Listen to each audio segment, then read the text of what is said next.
Saudara-saudara, dalam rangka melanjutkan tulisan saya di majalah Managerscope tentang menyambut kembalinya musim semi 20 tahun 2026 ini, atau menurut tahun Konfusius disebut tahun 2577 ya. Yang tahun ini masuk dalam tahun kuda, dan tahun lalu 2025 itu kita masuk tahun ular. Maka saya ingin melanjutkan pembahasan saya lebih deepening dan broadening lagi. Kenapa? Pada tahun ini juga 2026 Daiichi Nusantara ini akan mulai go public, bahkan go global ya. Jadi tahun Konfusius 2577 itu dipikirkan disebut dari lahirnya Konfusius. Tapi 2500 sebelumnya itu ada kitab tentang perubahan I Ching gitu. Jadi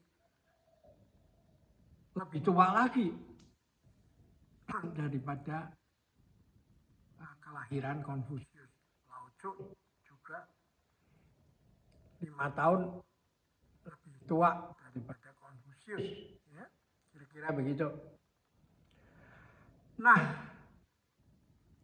dalam ilmu tentang I Ching itu, Daiichi saya mencari sumber inspirasinya. Jadi bukan Daiichi untuk bela diri atau Daiichi untuk dipertandingkan. Daiichi Nusantara ini adalah mengikuti irama alam perubahan musim. Musim berubah dari semi menjadi panas, lalu melapuk di musim gugur, terus runtuh di musim dingin, muncul lagi musim semi lagi, terus berulang. Tapi bukan perulangan yang begini, tapi perulangan yang seperti ombak begitu. Sehingga dampaknya apa? Dampaknya musim semi tahun ini beda dengan tahun lalu. Musim semi tahun depan beda dengan hari ini. Jadi semuanya baru. Nah, karena itu memang perayaan musim semi itu suatu harapan sebenarnya. Harapan bahwa tahun ini akan ada panen itu. Nah, semua tumbuh toh. Nah, berarti ada makanan. Dan yang makan itu siapa? Yang manusia dan satwa kan. Karena itu ada dirayakan juga oleh satwa. Nah, satwa itu ada siapa yang diambil representatif mewakili satwa itu? Ya, orang Tionghoa mengambilnya itu 12 satwa. Ya. Dimulai dengan satu umpamanya kita kuda ya. Ya, kemarin ular, sebelumnya naga, sebelumnya kelinci, sebelumnya macan, sebelumnya kerbau, sebelumnya tikus, sebelumnya babi, sebelumnya anjing, sebelumnya ayam, sebelumnya monyet, dan sebelumnya kambing. Lalu kembali lagi ke kuda lagi, terus begitu. Nah, kompleksitas ini masih ditambah karena ada 5 unsur itu: kayu, logam, api, air, tanah, yang saling menghidupi dan membatasi itu. Karena itu apa? kuda pun, ular pun, dan semua 12 sio itu juga masih dikasih indikator lagi, kudanya kuda apa? Kuda tanah atau kuda kayu atau kuda logam, emas ya,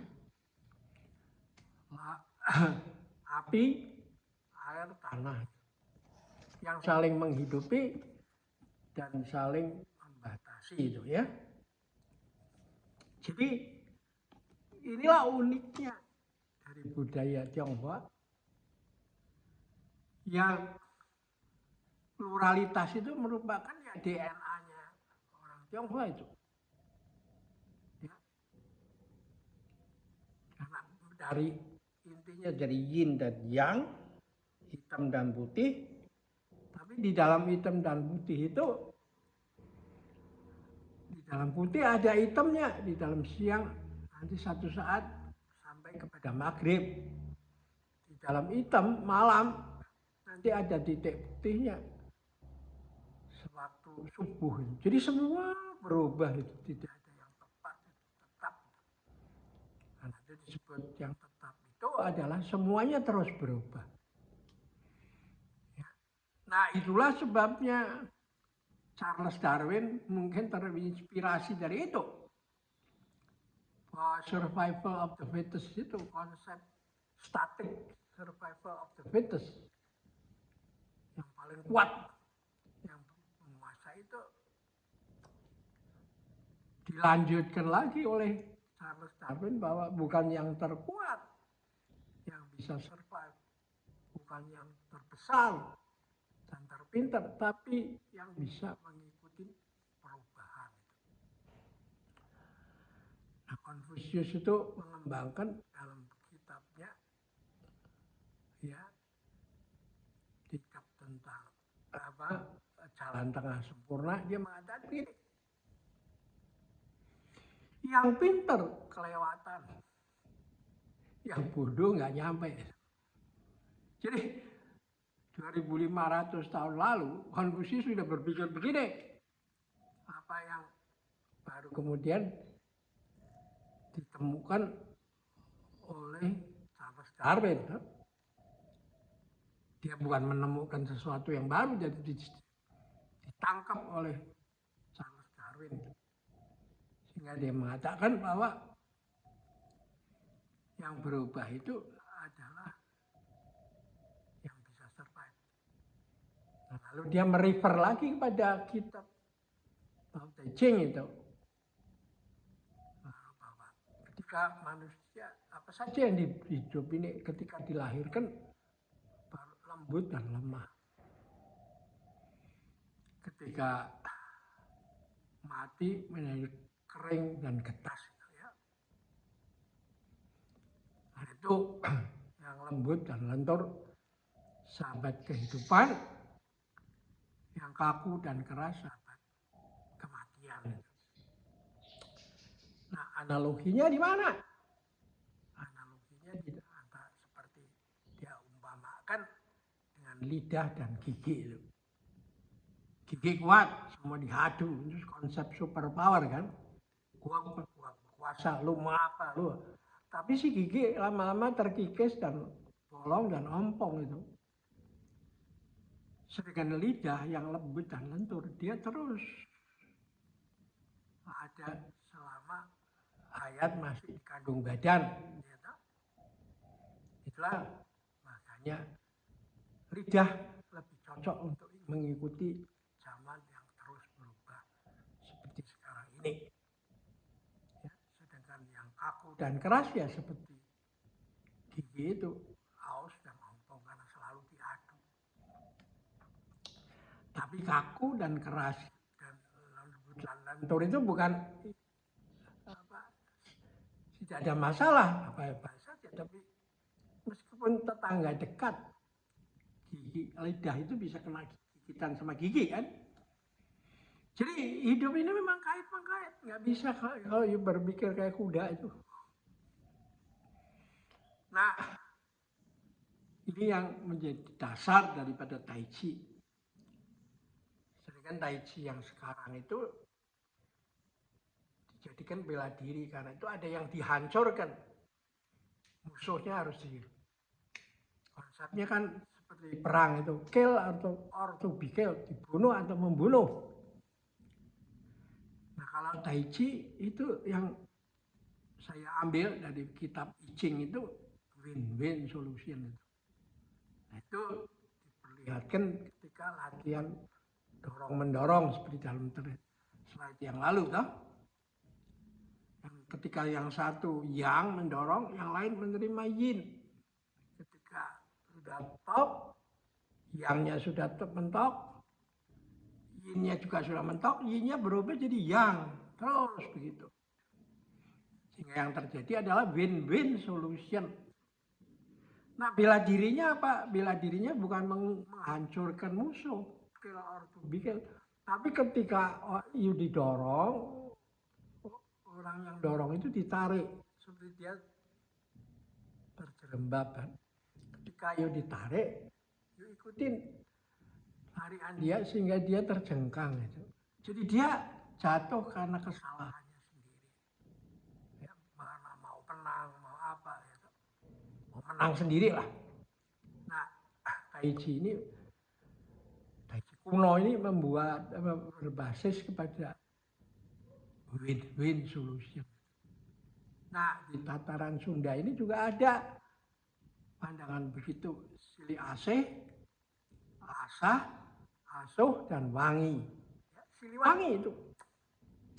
Saya nggak tahu bagaimana melalui jalur rempah dua budaya ini saling memperkaya di masa lalu. Ya. Jadi karena itu saya tertarik untuk melanjutkan konsep ini tentang merayakan hari raya. Ya. Jadi bukan dirayakan hari pada seorang tokohnya seperti Konfusius, tapi sebelumnya. Bahkan yang sebelumnya pun itu tetap buat kesempatan untuk berkembang. Seperti kata Mutiara, di atas langit masih ada langit yang lebih tinggi. Di atas manusia pintar masih ada manusia yang lebih pintar lagi. Karena itu nggak bisa lain dalam kehidupan bersama itu kita harus win-win di 4 samudra dan 5 benua, semua orang bersaudara.